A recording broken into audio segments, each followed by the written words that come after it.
nggak? Kalau kita tuh ada tugas tahu. Tugas apa ya? Tugas PKN, mapalnya tadi ya. Yang tugas wawancara itu loh. Tugasnya itu tuh.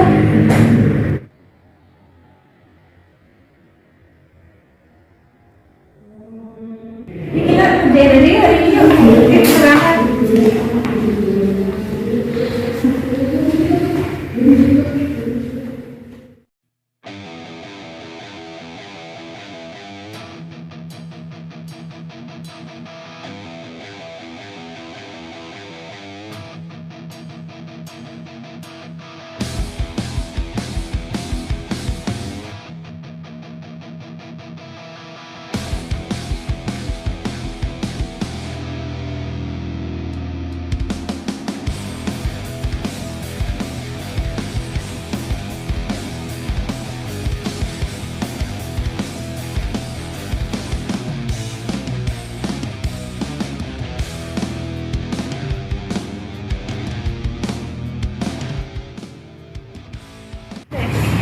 Teman-teman, kita mulai wawancara veterannya.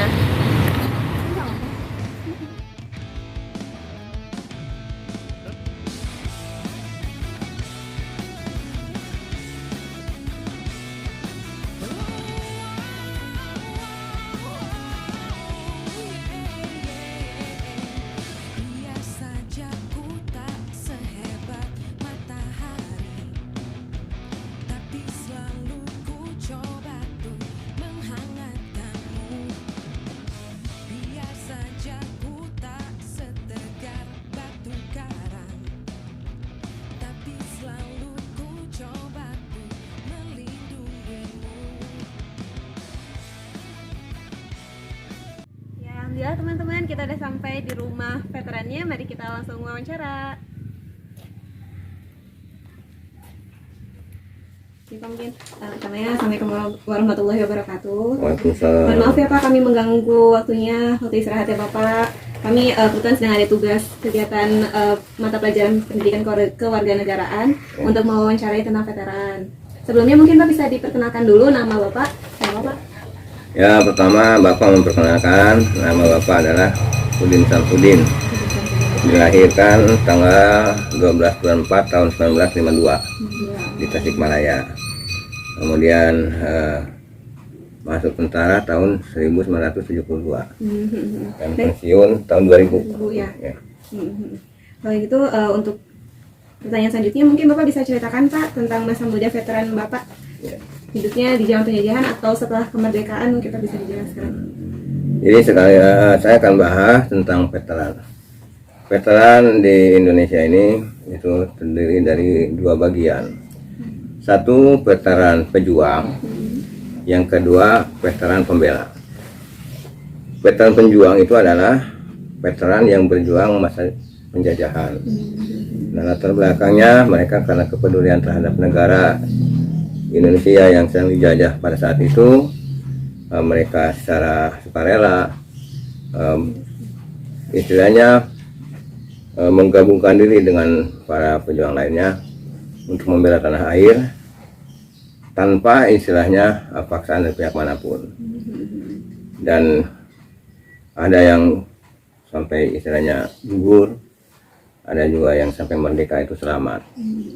Itu adalah namanya veteran pejuang.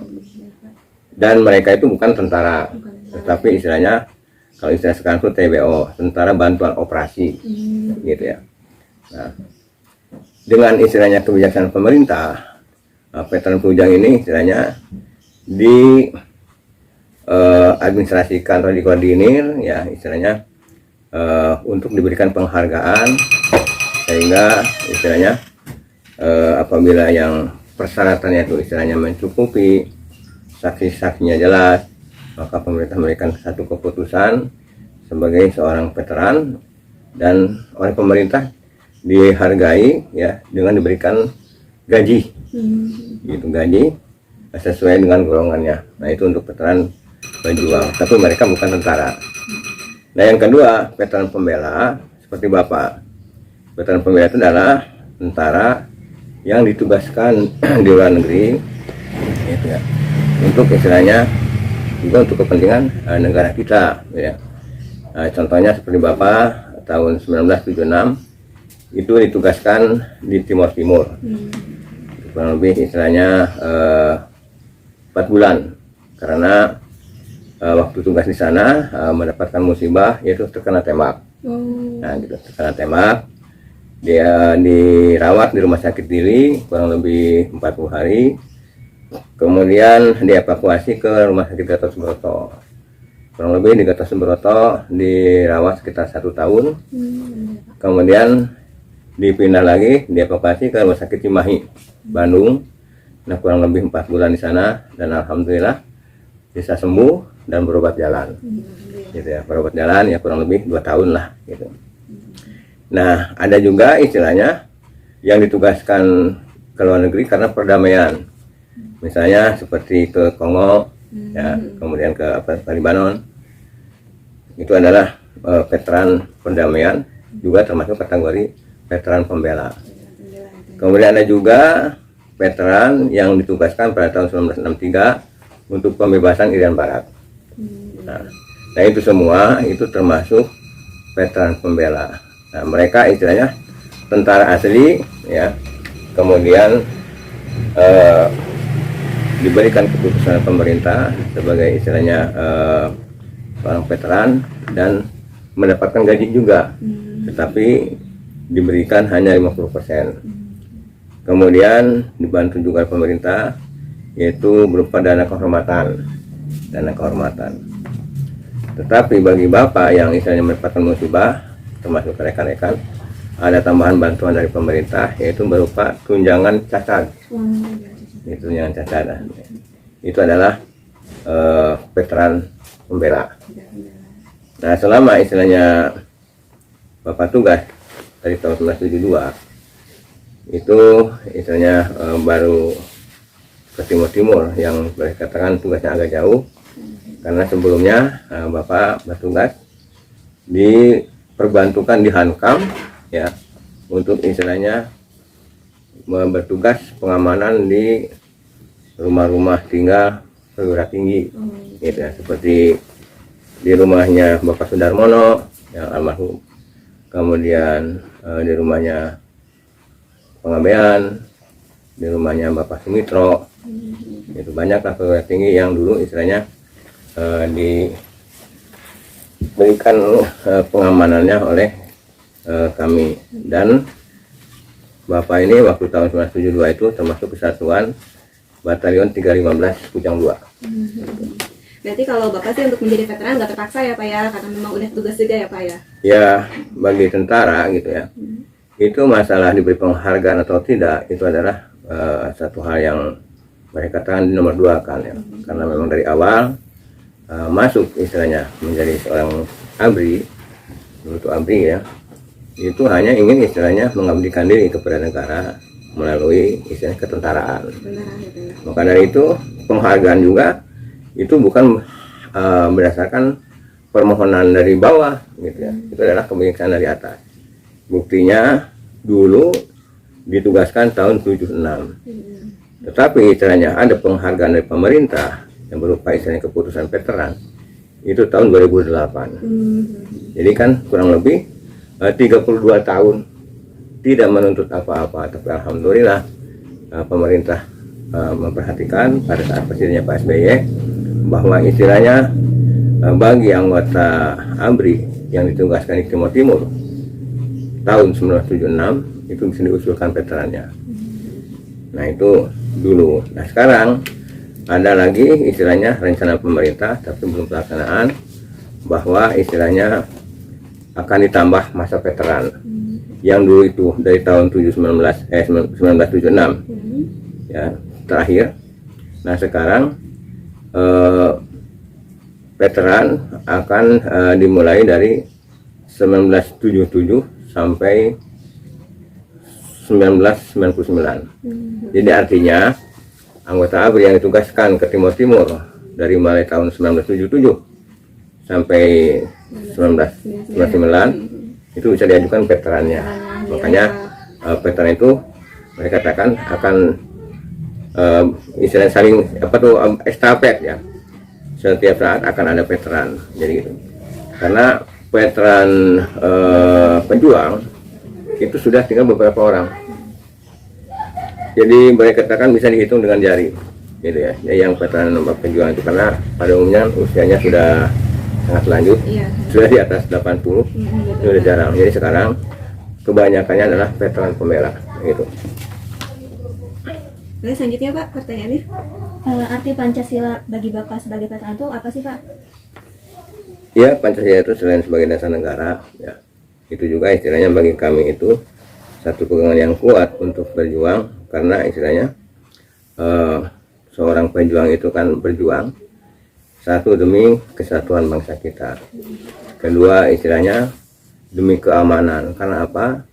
Pancasila itu ketuhanan yang Maha Esa, artinya ketuhanan bangsa itu bangsa kita itu istilahnya bangsa yang bertuhan. Nah, karena bertuhan berarti kan kita punya kewajiban untuk beribadah. Nah, gitu.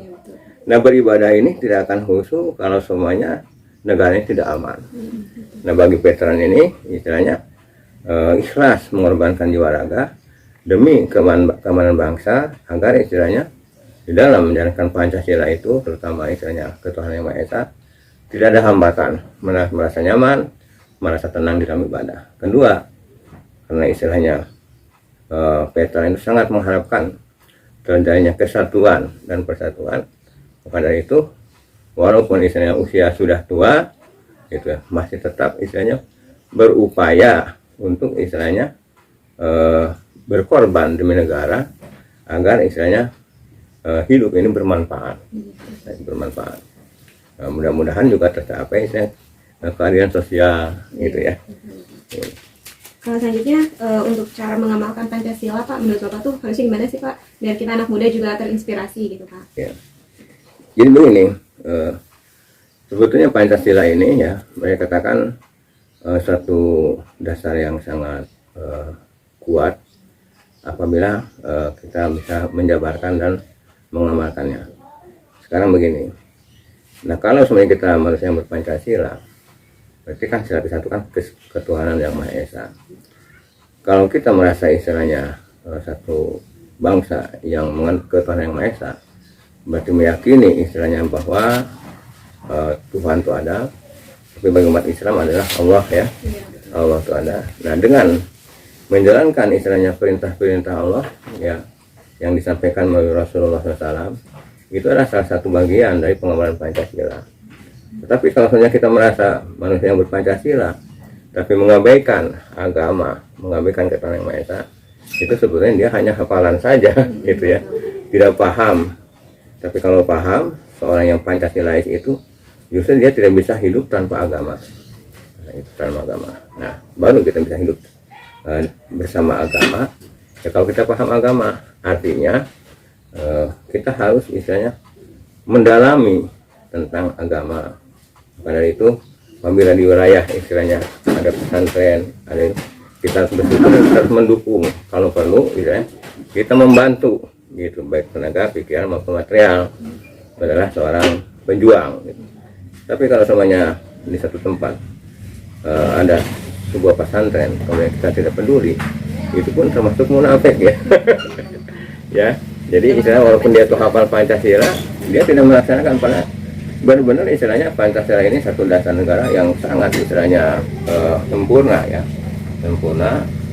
Dulu istilahnya para pahlawan memikirkan tentang terciptanya Pancasila. Jadi benar-benar itu jadi bisa jadi pegangan hidup, dan itu sangat selaras dengan agama. Dan memang Pancasila itu adalah bagian ya, bagian atau mencontoh dari petunjuk-petunjuk agama. Nah, jangan dibalik, jangan istilahnya agama ngikuti Pancasila ya, tidak benar. Gitu. Jadi Pancasila itu adalah saya katakan diambil dari petunjuk-petunjuk agama, sehingga istilahnya setelah disahkan menjadikan satu dasar yang kuat, dan itu saya katakan berjarak ya panjang apabila istilahnya kita bisa mempertahankannya, walaupun istilahnya ada istilahnya salah satu kelompok yang mereka katakan bahwa Pancasila itu istilahnya sudah tidak relevan lagi gitu ya. Sebetulnya apa sih yang tidak relevannya gitu ya. Kedua ya, kesatuan ya. Indonesia ya memang kita boleh katakan dengan ajas kita itu bergotong royong bahwa istilahnya memang kita harus bersatu walaupun istilahnya beda pendapat, tetapi pada hakikatnya kita punya tujuan yang sama. Itu pengertian Pancasila. Kemudian untuk komunitas yang adil, baik, yang beradabnya, ya tentu saja seorang yang Pancasila itu dia harus bijaksana ya, jangan keras kepala ya harus harus bijaksana dalam tindakan, kemudian dalam istilahnya memberikan satu pendapat harus bijaksana gitu. Kemudian harus adil di sini adalah menempatkan sesuatu itu sesuai gitu ya dengan tempatnya gitu ya. Bukan adil itu berarti semua harus rata, tidak bisa. Karena apa? Karena manusia ini tidak bisa sama seperti itu, karena oleh Allah itu istilahnya dibeda-bedakan istilahnya SDM-nya, dibeda-bedakan derajatnya. Maksudnya supaya satu sama lain itu saling membutuhkan gitu ya. Bagaimana istilahnya Allah menjelaskan di dalam Al-Quran surat Al-Imran bahwa Allah itu istilahnya menciptakan manusia dengan berbeda-beda kulit dan berbeda-beda bahasa agar istilahnya masing-masing itu istilahnya mengetahui dan saling membutuhkan ya. Seorang yang Pancasila itu pun jangan sampai istilahnya dia membeda-bedakan kulit ya, membeda-bedakan suku, karena membeda-bedakan kulit dan suku juga akan menghancurkan kesatuan. Jadi begitu orang penjuang itu istilahnya dia tidak istilahnya berpikir bahwa ini membela negara ini suku apa tidak. Siapa yang perlu dibantu, siapa yang ini sesuai dengan kemampuan kita bantu.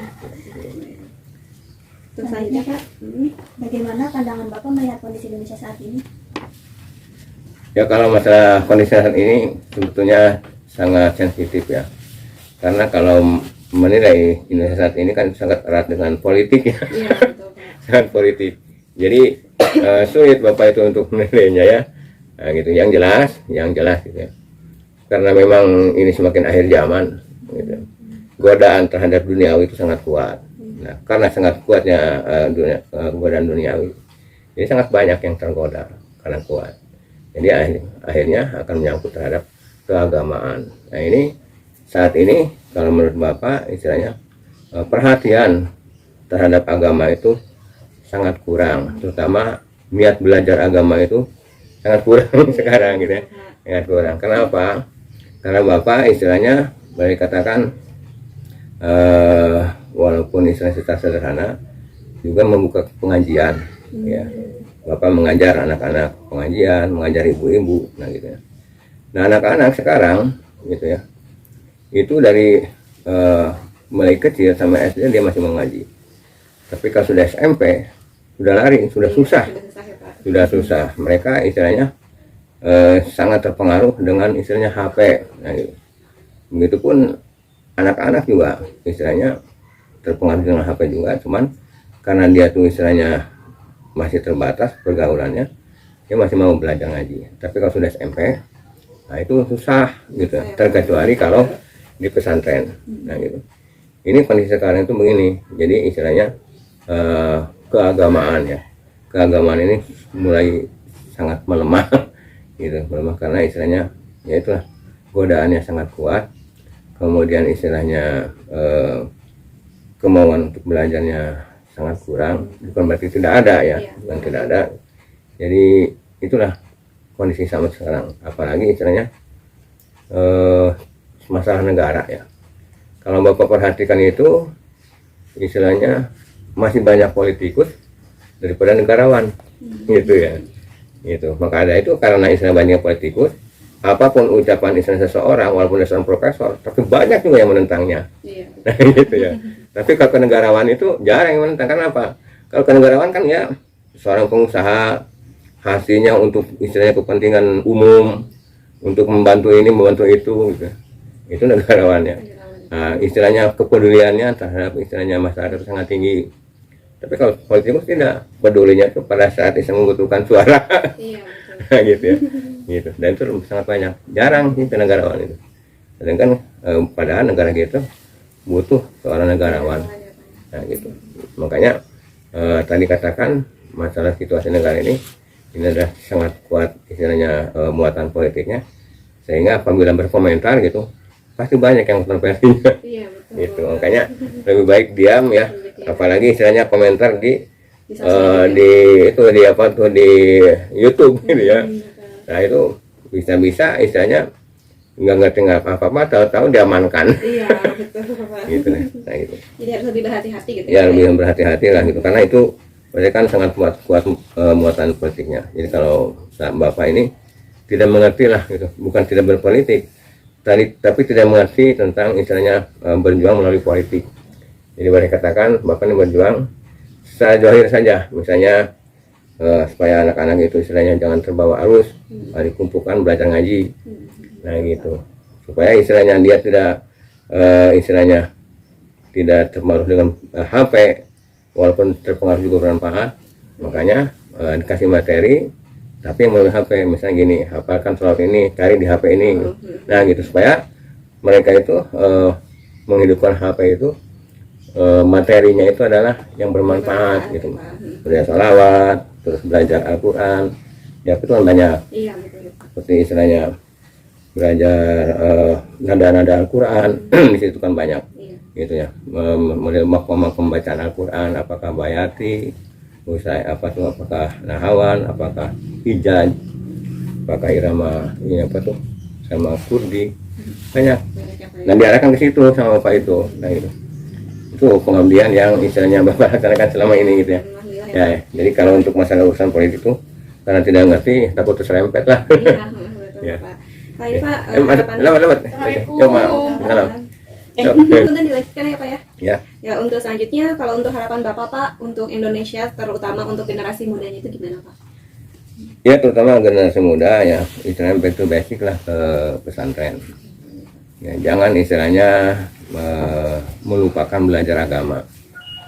Karena walaupun setinggi apapun istilahnya belajar ilmu pengetahuan umum yang bukan agama, gitu, pada akhirnya itu kita akan mendapatkan kesulitan ya. Karena apa? Karena tanpa didukung dengan agama, ilmu-ilmu yang bukan agama itu tinggi apapun itu akan memberikan satu pengaruh terhadap kita untuk berbuat yang istilahnya negatif. Yang keduanya istilahnya akan mudah dipengaruhi oleh setan untuk istilahnya menyombongkan diri ya. Karena apa? Karena pertahanan dalam diri kita itu sama sekali tidak ada istilahnya ilmu-ilmu agama. Maka dari itu untuk yang muda jangan malu-malu lah untuk belajar membaca Al-Quran. Ini Bapak hanya bisa istilahnya memberikan saran terhadap umat muslim ya. Kalau non muslim itu dia masing-masing punya gurunya ya. Tapi kalau untuk muslim gitu ya, alangkah malunya nanti dia melahir atau pada di alam barzah gitu, karena semua akan meninggal dunia. Bahwa manusia itu kan hidup diapit dengan dua waktu dilahirkan dengan waktu meninggal dunia, itu udah pasti. Dan jangan sampai pada saat dalam kubur ditanya istilahnya man robuka, tidak bisa menjawab, man imamuka, tidak bisa menjawab. Padahal man imamuka itu adalah imam kita itu Al-Quran gitu. Kita tuh berimam terhadap Al-Quran. Kata siapa? Kata Allah gitu kan. Al-Quran itu kan hudal lil muttaqin, bahwa Al-Quran itu adalah petunjuk bagi orang yang takwa. Nah, bagaimana malunya pada saat ditanya kita boro-boro istilahnya Al-Quran dijadikan imam, membaca pun tidak bisa, belajar membaca pun tidak pernah. Nah itu maka dari itu terhadap milenial gitu, jangan malu-malu untuk belajar membaca Al-Quran. Dan kalau istilahnya bisa membaca Al-Quran, itu akan mendorong untuk mempelajari ilmu-ilmu yang lainnya. Gitu. Kita bisa ambil contoh seperti orang tua yang terlanjur pada saat mudanya tidak mau belajar. Nah, pada saat kumpulan dia tuh sudah merasa sendiri. Gitu. Mau digandingkan dengan orang-orang yang pintar itu, dia sudah merasa sendiri gitu ya. Nah, keduanya dia itu untuk istilahnya diajak untuk belajar itu akan malas gitu. Karena apa? Karena tidak punya dasar. Kalau sebenarnya dari lingkungan misalnya bareng-bareng baca Al-Quran, dia itu karena merasa dia lebih baik mengambil alasan bohong gitu ya. Begitu diajak, saya lagi sibuk, saya lagi sakit. Padahal sebetulnya tidak. Itu hanya menurut rasa malu. Itu yang sampai seperti itu, terjadi seperti itu ya. Nah, gitu. Jadi kalau merasa istilahnya seorang muslim itu harus bisa membaca Al-Quran, harus mau belajar. Nah, walaupun pinternya itu adalah anugerah Allah, tapi yang wajib kita laksanakan itu belajarnya. Itu untuk umat Islam ya. Kalau yang non Islam itu maka tidak bisa memberikan satu petua ya, karena itu kan ada gurunya masing-masing. Ya, itu tinggal nanyakan aja ke gurunya masing-masing gitu ya, kayaknya gitu. Yang terakhir Pak, pesan apa yang ingin Bapak sampaikan untuk generasi muda saat ini? Yang pertama ya, terutama di dalam bergaul harus hati-hati, karena apa? Pergaulan zaman sekarang ini kan sangat rawan, terutama istilahnya narkoba ya. Narkoba ini istilahnya boleh katakan di Indonesia ini seolah-olah sudah rawan narkoba. Jadi kalau kita tidak hati-hati, itu kita akan terjerumus. Keduanya di dalam memilih kawan. Memilih kawan ya, istilahnya alangkah baiknya lah kita tahu akhlaknya gitu ya. Kalau akhlaknya istilahnya buruk, jauhilah renggangan gitu. Kenapa? Karena kawan yang akhlak buruk juga bisa mencelakakan kita. Contohnya gitu ya, contohnya bahwa kawan yang buruk bisa mencelakakan kita pas kita berjalan terus ngajak berbelanja gitu ya. Tahu-tahu kawan kita itu istilahnya iseng ya gitu, tangan panjang kan gitu. Dan begitu ketangkap juga kita akan ke bawah juga. Itu hati-hatinya di situ. Keduanya istilahnya walaupun dia tidak berbelanja gitu ya, tapi dia tuh berakhlak buruk gitu ya, datang ke satu tempat. Nah itu. Nah kita tuh akan istilahnya dinilai oleh orang itu istilahnya bahwa kita ini temannya, bukan teman buruknya. Nah gitu. Jadi kita upayakan cari teman itu istilahnya yang bisa mengingatkan kita. Kalau semuanya kita istilahnya malas untuk beribadah, teman kita mengingatkan. Malas untuk belajar agama, teman kita mengingatkan. Itulah teman yang harus istilahnya dipertahankan. Gitu. Dan harus juga istilahnya kita bisa menjaga istilahnya kelangsungan teman, jangan istilahnya boleh katakan mengecewakan ya.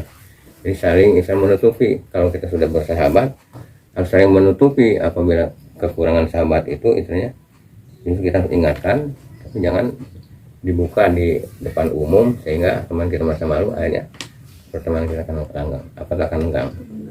Jadi itulah pesan Bapak ya bagi generasi muda.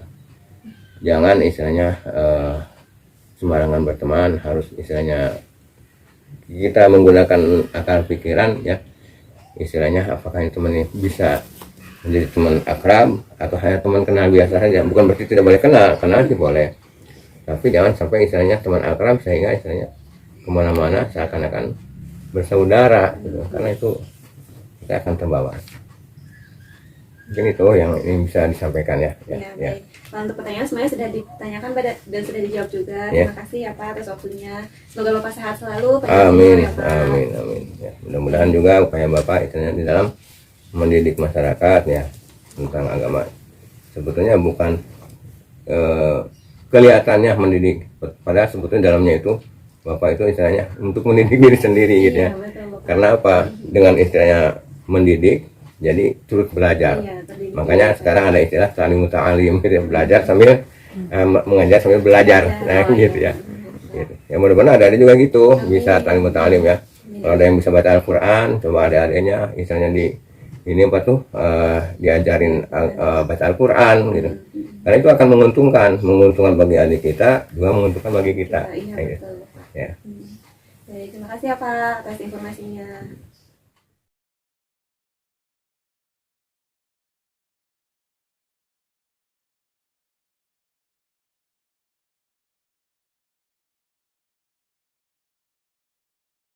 Pak, terima kasih ya sama-sama, semuanya. Ya. Ya mudah-mudahan lancar ya. Semoga ilmunya bermanfaat Pak, semoga Bapak panjang umur, sehat Amin. selalu, Amin. dimudahkan rezekinya ya Pak. Iya. Terima kasih Pak ilmunya. Assalamualaikum Pak. Terima kasih ya Bapak. Mohon maaf ngerepotin.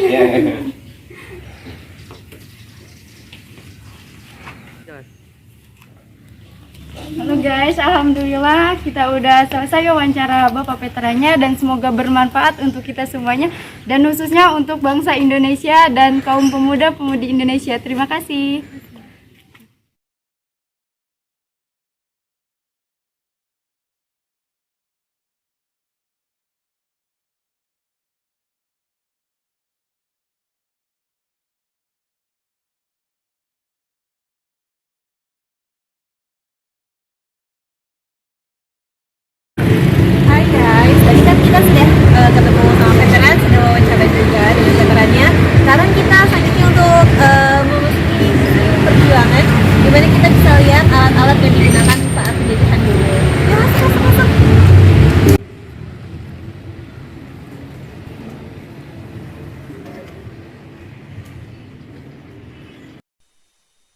Proklamasi kami, bangsa Indonesia, dengan ini menyatakan kemerdekaan Indonesia. Hal-hal yang mengenai pemindahan kekuasaan dan lain-lain diselenggarakan dengan cara saksama dan dalam tempo yang sesingkat-singkatnya. Jakarta, 17 Agustus 1945, atas nama bangsa Indonesia, Soekarno Hatta.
Terima kasih sudah mengikuti perjalanan kami dari rumah Veteran. Selanjutnya kita ke Museum Perjuangan. Semoga semua yang kita sampaikan bermanfaat. Kami dari kelompok 5 SIE Kampus Kiji mengucapkan terima kasih. Sampai berjumpa lagi. Assalamualaikum.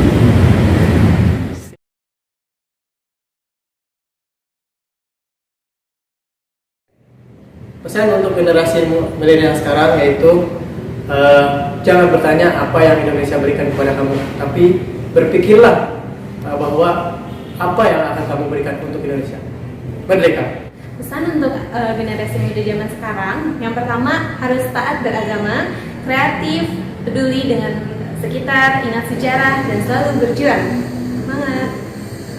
generasi pemuda Indonesia. Yang pertama, menjauhi narkoba. Yang kedua, yaitu jadilah pemuda-pemudi yang bermanfaat bagi Indonesia. Terima kasih.